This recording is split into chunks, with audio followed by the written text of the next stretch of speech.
Hello, Chem 212 students. For our second lecture this week, we're going to be covering the various isomers of hydrocarbons and also the conformations and the ways in which the atoms can be arranged. So if you look here, you can see that these molecules can spin on their single bonds, right? And so that means there are various conformations. Besides the fact that these molecules can bond in different ways, they can spin around like this. And so we're going to talk about both of those situations today. So recall that isomers are different structures, but they're made from the exact same atoms. They're not identical. They will have unique names. That's how you can tell a isomer from the exact same molecule. So, for example, here we've got two, and you can see that these differ in the way that the atoms attach to one another. They both have 6 carbons. They have 14 hydrogens. If you want some practice, I encourage you to go ahead and count the hydrogens like we did in the last chapter. And so here are two constitutional isomers for hexane. So this one's hexane. Got 6 carbons, 1, 2, 3, 4, 5, 6. So there we go. Hexane. So we can name it like that. Hex for 6 carbons. Oops, ane for all single bonds. And here, this one, the parent chain has 5 carbons, 1, 2, 3, 4, 5. So we would write the parent chain name as pent for 5 carbons and ane. And then there's one branch, it's right here. That's the branch, and so that would be on the second carbon. So we'd call this 2-methyl pentane. So you can see that although these both have 6 carbons and 14 hydrogens, they are different molecules with different names. They're isomers of one another. There are more isomers we could have. When you're trying to write down all of the isomers for a molecule, it pays to make sure that you're not adding on in a place that is exactly the same. And what you can do is, for example, let's say you're trying to look for an isomer and you drew this one. And you're like, oh man, okay, I've got another isomer. This actually isn't another isomer. It's exactly the same as the compound on the left, because if you turned it around, you'd get the same thing. But if you don't spot that right away, a little trick is you can name the molecule. So here we wouldn't want to number right to left instead of left to right like we did here, to give it the locant 2 here would give the methyl locant 2. So this is also 2-methyl pentane. 2-methyl.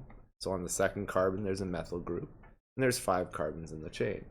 2-methyl pentane. This is going to go behind my head a little bit, but yeah. And so you can, if you name the molecule and you get the same name, assuming you followed all the rules for naming the molecule correctly, then you would get the same name, so you know this is not an isomer. It's actually the exact same molecule, just drawn on paper in a different way.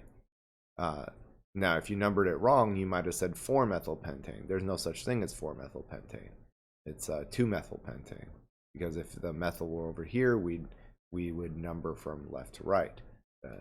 You can't have any greater locant on pentane than 3, because then you start numbering from the other side. So this is not one of the isomers. So we're going to have to try to think a little harder. Well, one isomer we saw before is 3-methyl pentane. So we can just take the methyl group and instead put it on the center carbon.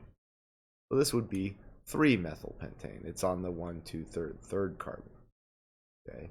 At that point, we've exhausted our pentanes, because if we put a methyl here, well, that's 2-methyl pentane.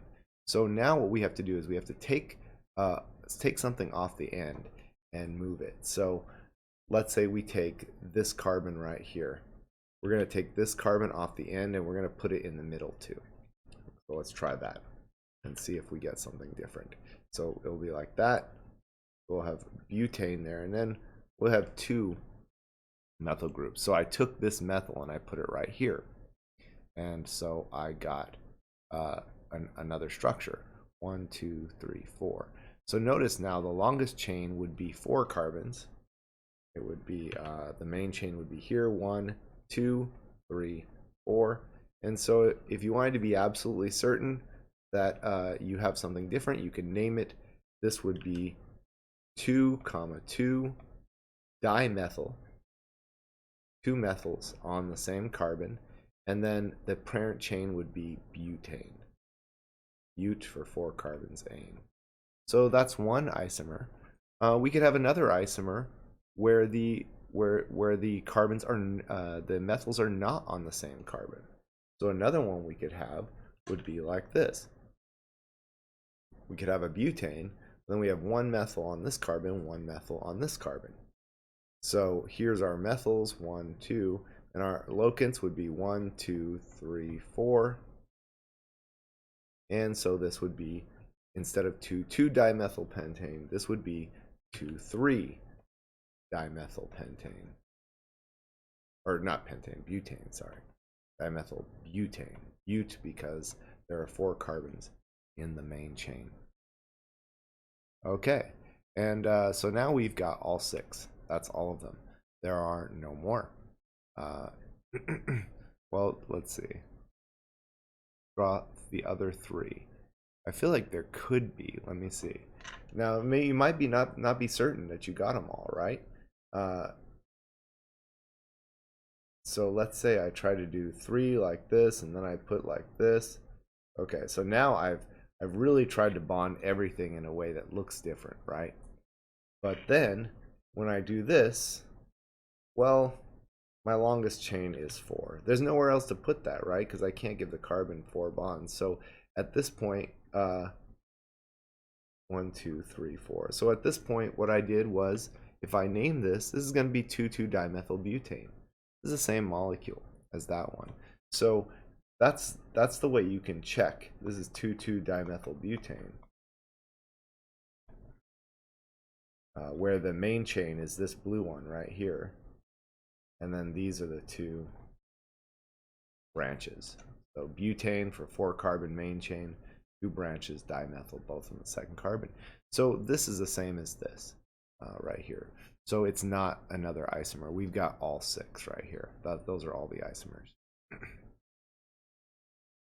Now, so as we saw here with C6H14, there were 5 isomers, 1, 2, 3, 4, 5, right?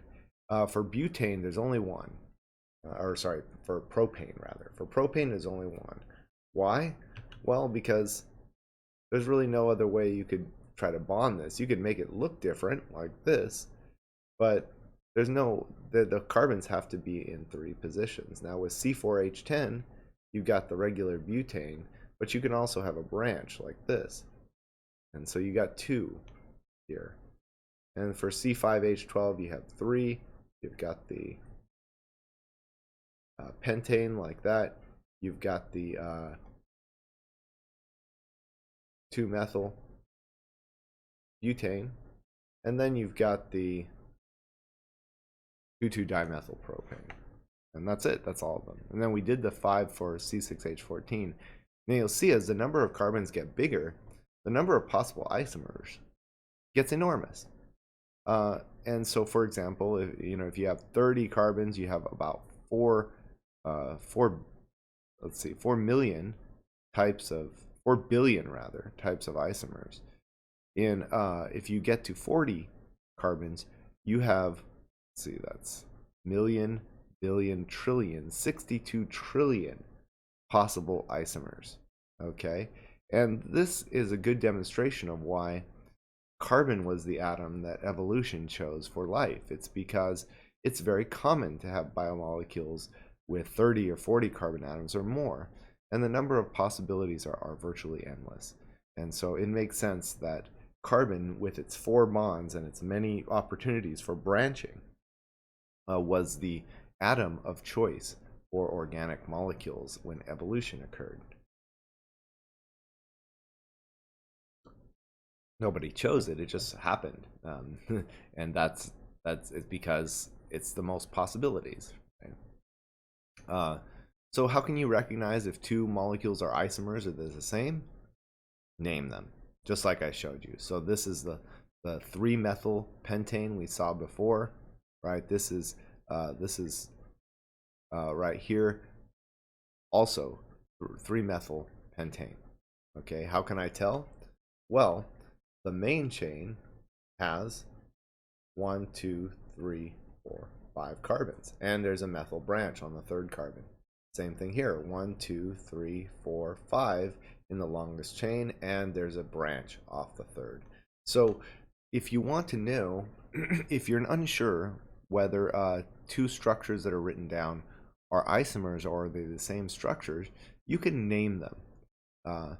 That's if you can visualize it quickly, you'll see. But if you're having trouble, try naming them, and if the name comes out the same, they're not isomers, they're the same molecule.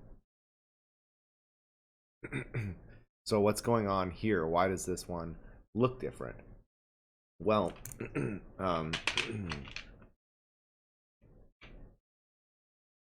if we've got a structure, I'm gonna take off the hydrogens here, and I'm just gonna do carbons. So if we've got this structure right here, and then we have the methyl, which is pointing downwards.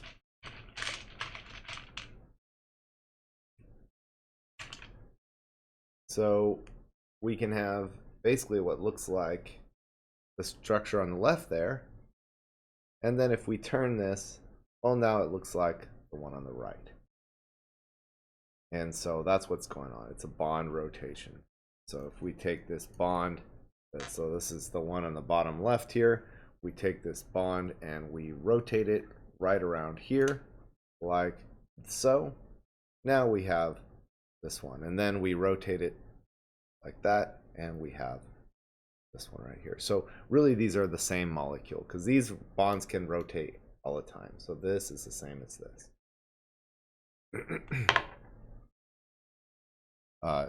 Again, we name them. We saw that they have the same name. They're identical. So the naming is the most surefire method. If you're uncertain, go ahead and assign a name. If the names come out the same, then they're the same. Now, various isomers will have various relative stabilities.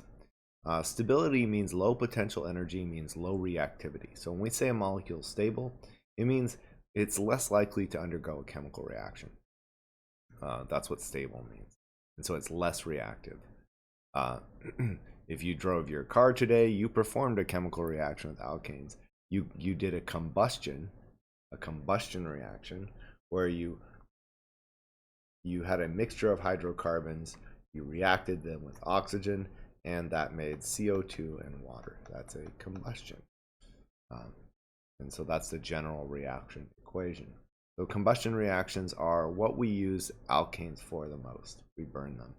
Unfortunately, that's causing a big problem for our climate, but that we have no solution to. We really got to stop doing that. But I don't know if we're going to. We'll see. So how can we compare the relative stability of isomers? Well, in terms of hydrocarbons, we can subject them to the exact same reaction, which will, for all these hydrocarbons here, they're all isomers. They contain 1, 2, 3, 4, 5, 6, 7, 8. 8. What's that called? Octane. Where have you heard that before? The gas station, right? And in terms of stability, the least stable, the one that provides you the most energy, is the octane. Octane just so happens to have an octane rating of 0 at the gasoline station. It causes engine knock because of the kind of wild way that it reacts. It does produce more energy, but it's kind of an less controlled reaction. The more branches we have, you see, so this one's more branched. It's lower in energy. It's more stable. When we combust a mole of the octane, the linear octane, we get 5,470 kilojoules per mole. When we combust this branched octane, this would be 2,6-dimethyl hexane. It still has, these all have eight carbons. These are all C8H18.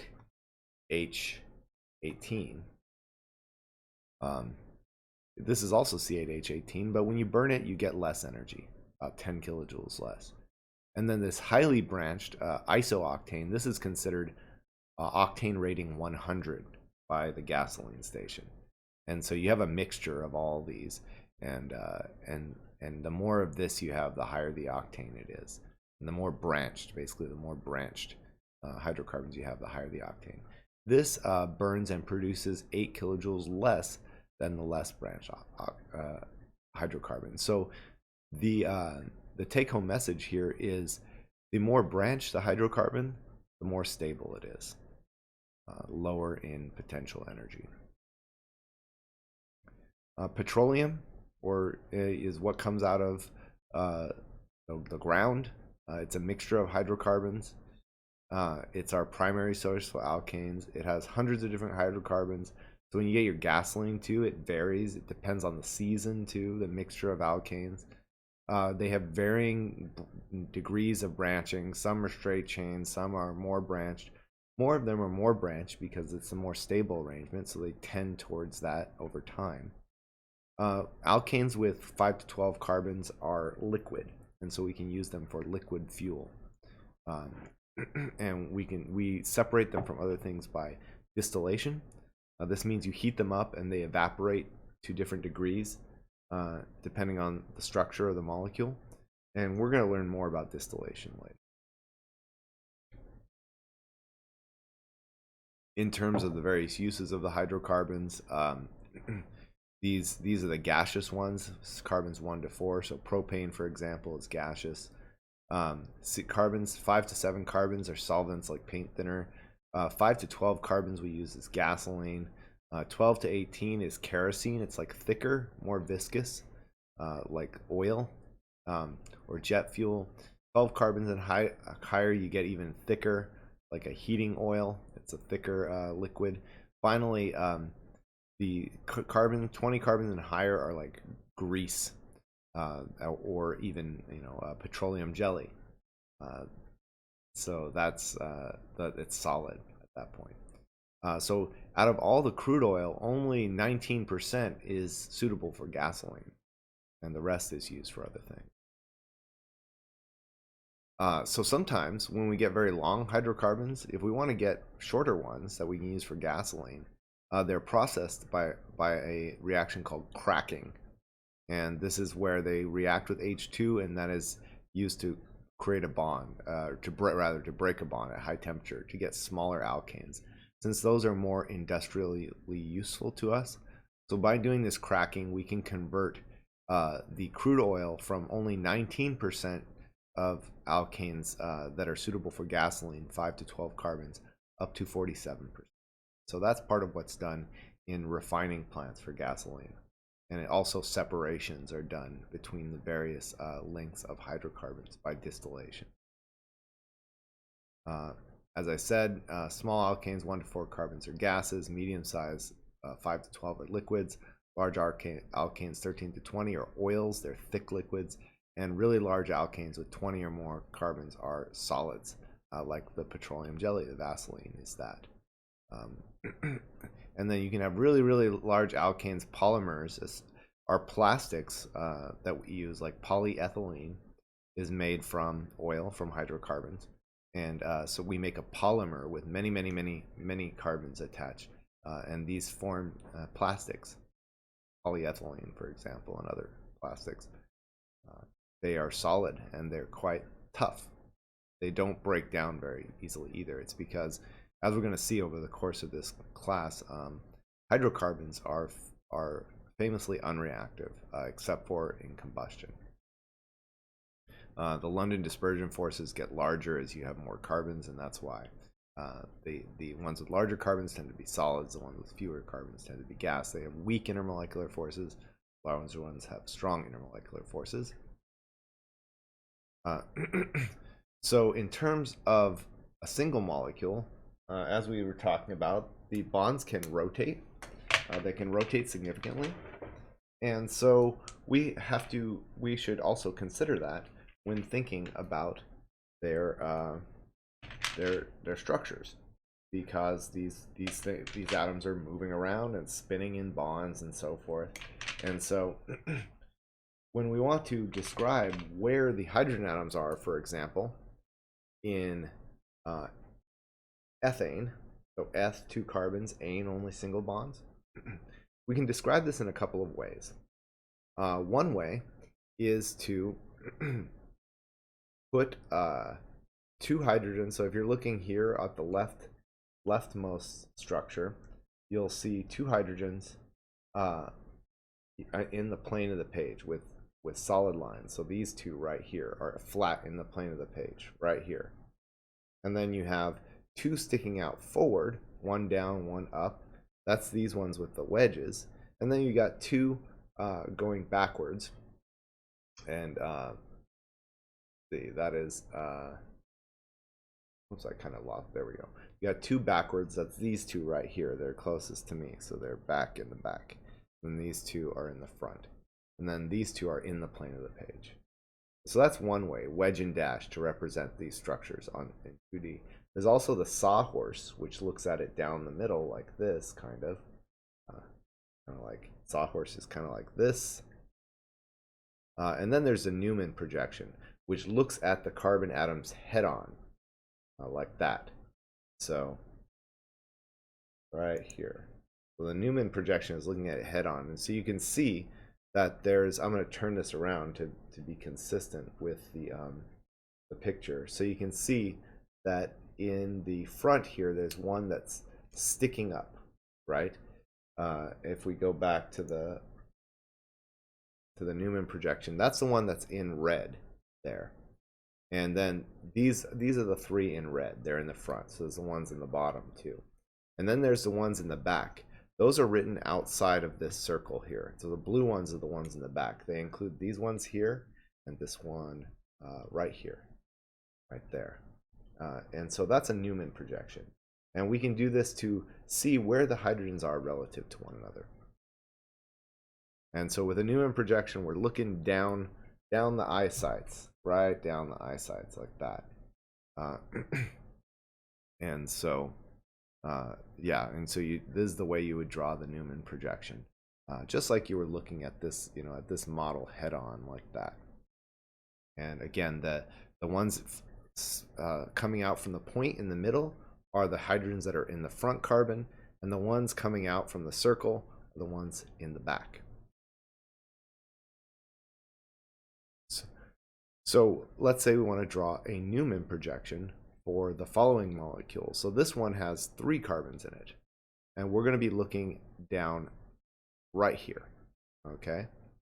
And so we've got a methyl there. We're gonna draw our just general shape. We're gonna have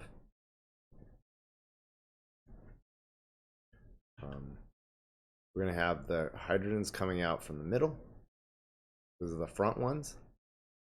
And then we're going to have other things, and these are not all hydrogens in this case. There'll be other things coming down from the back. So we're looking right down this angle right here, okay? And so we're going to have other atoms here coming out from the back as well. So now we want to fill this in. And so for the front carbon, we have a methyl group. It's not indicating exactly where it's at, and we do know that it's kind of next to the other methyl here. So there's going to be a methyl coming off the first carbon. So we can write this as CH3. I'll just put it right here, CH3. And then the remaining ones are going to be on the front carbon are going to be hydrogen, because this has 2 hydrogens attached here. H. So those are the 2 hydrogens. Now in the back, there's a chlorine atom. Okay. There's a chlorine atom. And there is a methyl group and there's one hydrogen attached here. It's got a wedge.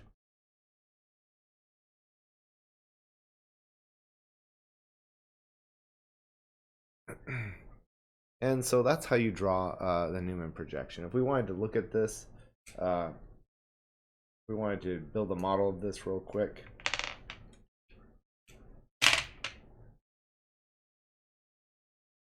We've got a methyl group here on the first carbon,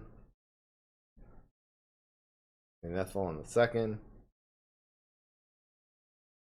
and a chlorine.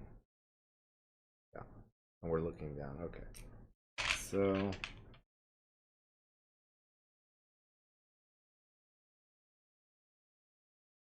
and so if we're going to put, so we can build it like this. We can see the chlorine is I'm going to switch these actually. Not that it doesn't, it turns out it doesn't matter in this case. We'll talk about when it does, but we've got this methyl is in the plane of the page. This is going to be the plane of the page, and so is the chlorine. Okay, and so you can see that this wedge methyl is going back away from the page. This methyl is in the page, and this one has three hydrogens attached to it. Now you're looking right down the middle here, like this. Okay, and I can turn this a little bit to make it kind of match what's on the screen there. That is how you draw the Newman projection. And of course, if you're looking at it from the opposite direction, you'd switch the front ones for the back ones. That's how you draw a Newman projection. So now let's go back to the standard, just ethane, and talk about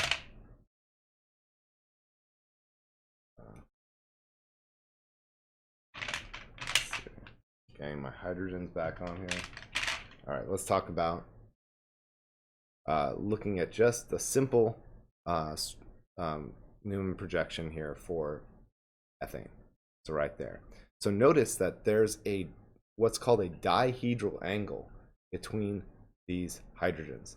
This dihedral angle is 60 degrees right here. That's, you can see this is what they would look like if they were right on top of each other.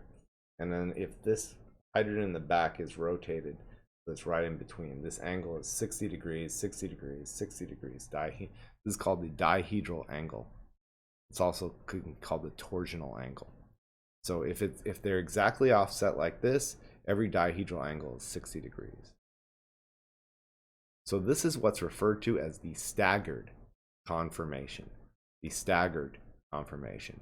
And this is a situation where the hydrogens are positioned as far apart as they can be from each other. This makes this configuration more stable and lower in energy. This is as opposed to the eclipsed conformation. So this is if the hydrogens are right overlapping with each other. So this causes some type of repulsion between the electrons in these bonds here. And so it's not as stable as having those electrons in the bonds offset so that they're not as close to each other. And so this is referred to the eclipse conformation and is the highest in energy. And what's really happening is in a real molecule, these are turning and turning, and they kind of spend more time here in the stable, but they'll sometimes pass that up and eclipse it. And so the difference in energy between the staggered and the eclipse conformation is 12 kilojoules per mole. And so if the dihedral angle is 0, that is a high energy situation. The dihedral angle is 60. Okay, now you're staggered again, so you're lower in energy here, and then you turn it again and you're higher in energy. You turn it again and you're lower in energy, and so forth.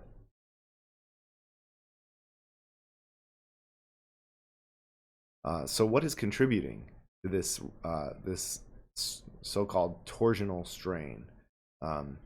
Well, we saw that the difference was 12 kilojoules per mole in stability at room temperature.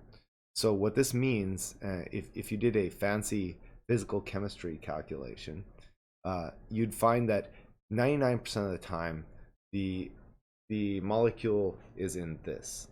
If you took a sample of the molecules and took a snapshot at any moment in time, 90% of them would be about here. And then some of them, a very few of them, would be they'd be in the middle of rotating and passing that energy barrier. So each overlap here between the hydrogens contributes 4 kilojoules per mole to the instability of this particular conformation. And so we have that 3 times, so that's a total cost of 12 kilojoules per mole. How would this ratio change at higher temperatures? Well, at higher temperatures, a molecule would be jiggling and wiggling more, so it would have more energy to pass this conformation, this eclipse conformation. And so at any given time at a higher temperature, there would be more of them in the less stable, higher energy configuration. So besides the kind of valence bond theory description that I just gave about the overlapping or the closeness of the electrons in these atomic bonding orbitals, we can also make a molecular orbital argument here.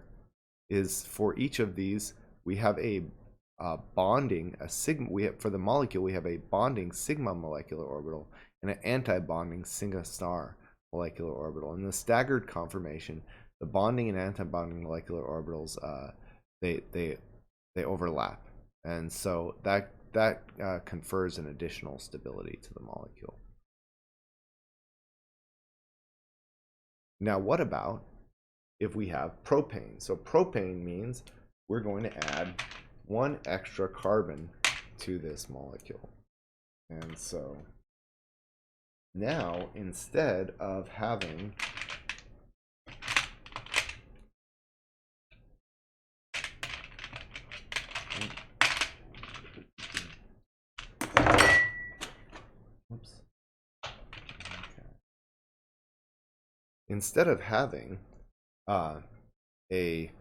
sorry, I gotta wipe this down. I just spilled some coffee on it. So instead of having just a hydrogen in this one spot now, if we're looking down this carbon, now we have a methyl group.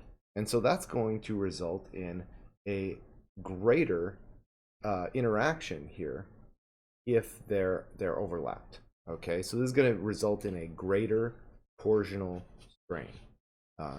And so we can see that if we have an eclipsed methyl group, so the eclipsed methyl group, and so we can see it actually, this is what the Newman projections help us with. They help us actually to see this complexity a little better.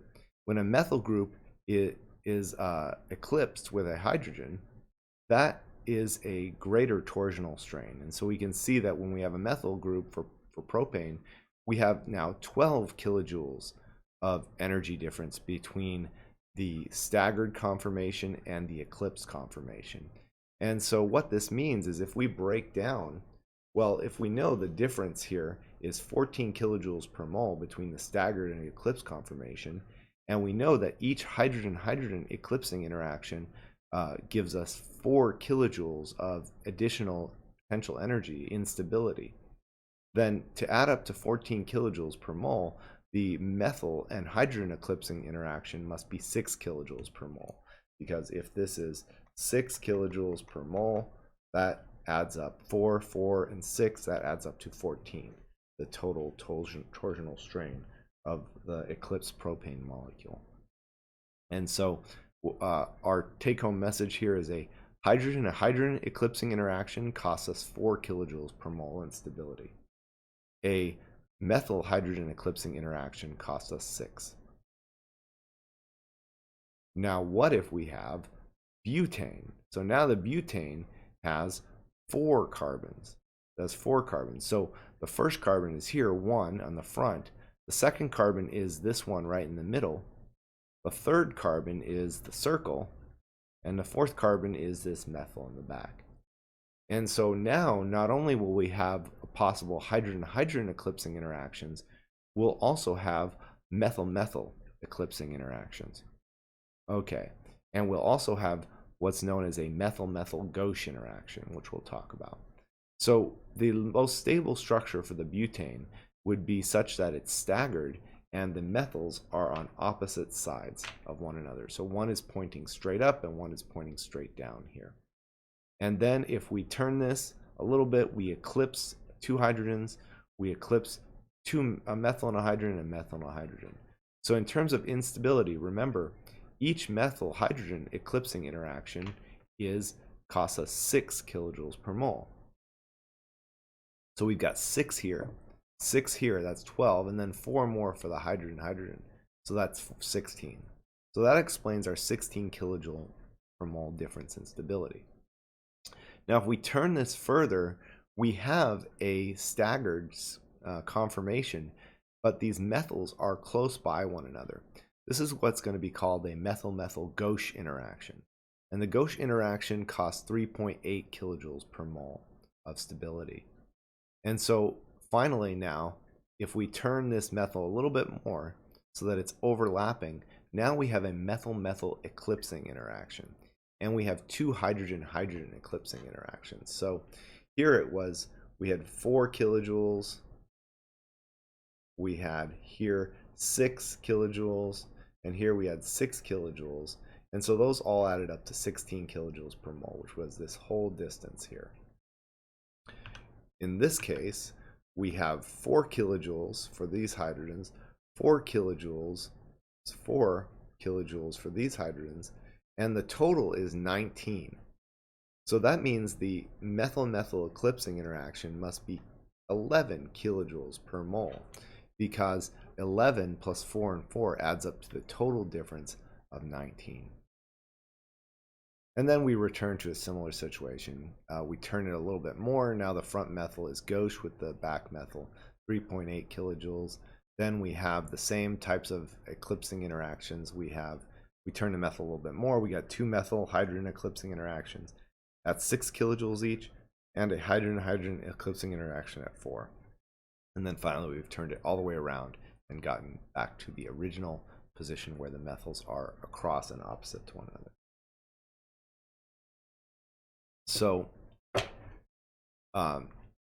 notice that the difference here was in 3.8 kilojoules per mole right here. This staggered conformation was not as stable as the other staggered conformation. So the staggered conformation where the methyls are opposite to one another are called anti, and that has no cost in terms of stability.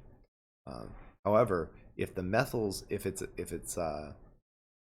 staggered but the methyls are 60 degrees from each other in dihedral angle, this is called a gauche interaction, and this costs us 3.8 kilojoules per mole of stability right here too. It's also gauche.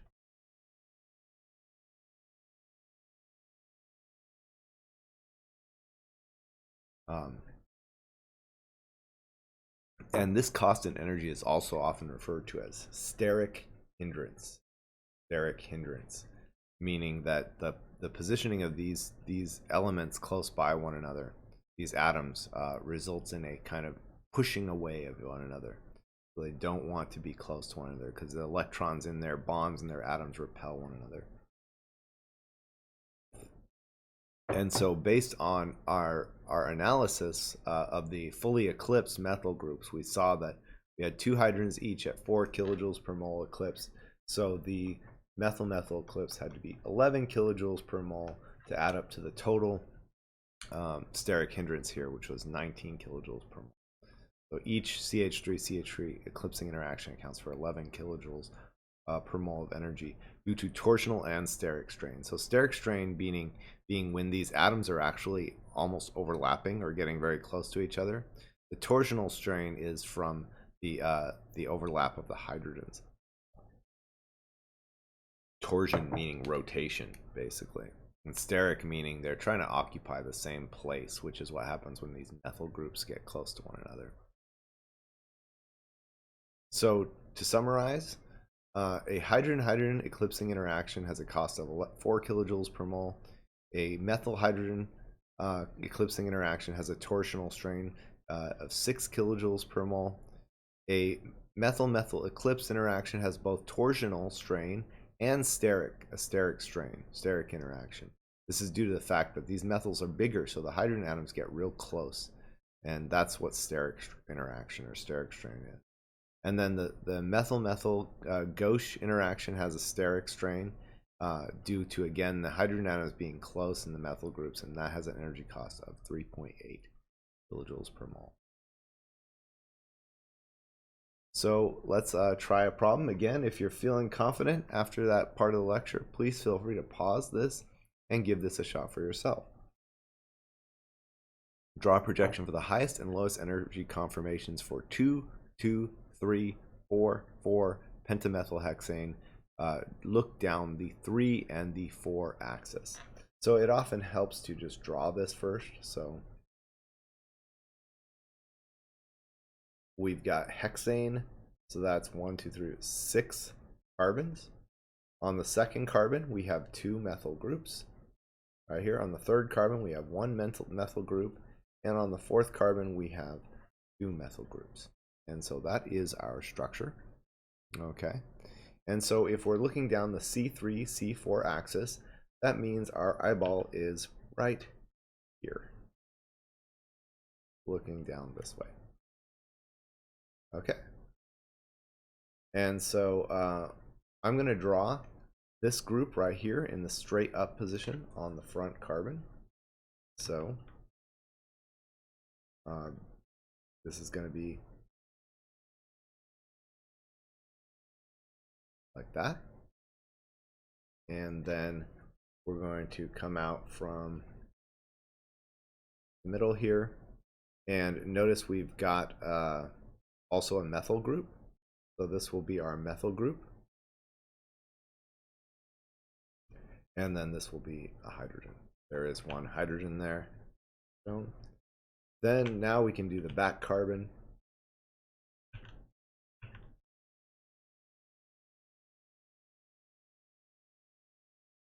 All right. And we're going to try to draw a lower energy conformation first. And so that lower energy conformation should be one that puts the groups as far away as possible from this big group here, because there's going to be a lot of steric strain due to the tert-butyl group here. And so we got these 2 methyl groups, so 1 and 2. We're going to draw those, and we're going to want those as far apart as we can get them from the from this big group here. So we're going to put 1 down here, which is as far away as it can be, and then we got to put another one, so it's going to be right over here. And then at last we've got an ethyl group. Actually, I have to switch that because I could put the ethyl group here, but that's going to be really close to this other big group. So what I should do instead for the lowest energy conformation is I should actually put the methyl group here and then the ethyl group. So just to point out my groups again here so that it's more clear, our front carbon has a methyl branch here and a tert-butyl branch here. And so I put the methyl branch here and the tert-butyl branch here. For our back carbon, it has 2 methyl groups and an ethyl group. So these are the 2 carbons right here and right here. So this is the back carbon. It has 2 methyl groups, which I put right here since they're smaller than the ethyl group. And then it has an ethyl group, which I can write with the structure, or I can just write CH2, CH. Okay, so this would be the lowest energy conformation. The highest energy conformation would have the 2 biggest groups overlapping. And so that would be the one where we put the tert-butyl group at the top. We can put it really any position. But then right behind it in the staggered in the eclipse conformation is going to be the ethyl group. So we took this and we rotated around to be right behind this one, which then puts the it leaves the other front are the same. So the CH3 is still here, the H is still here. What I did was I rotated this back carbon around so that the ethyl group was overlapping there, and then there'll be a methyl group overlapping here, and there'll be a methyl group right here. These are these 2, which since this turned, they went down to the bottom. And that would be the least stable conformation, eclipse with these large groups. It would have tremendous steric and torsional strain.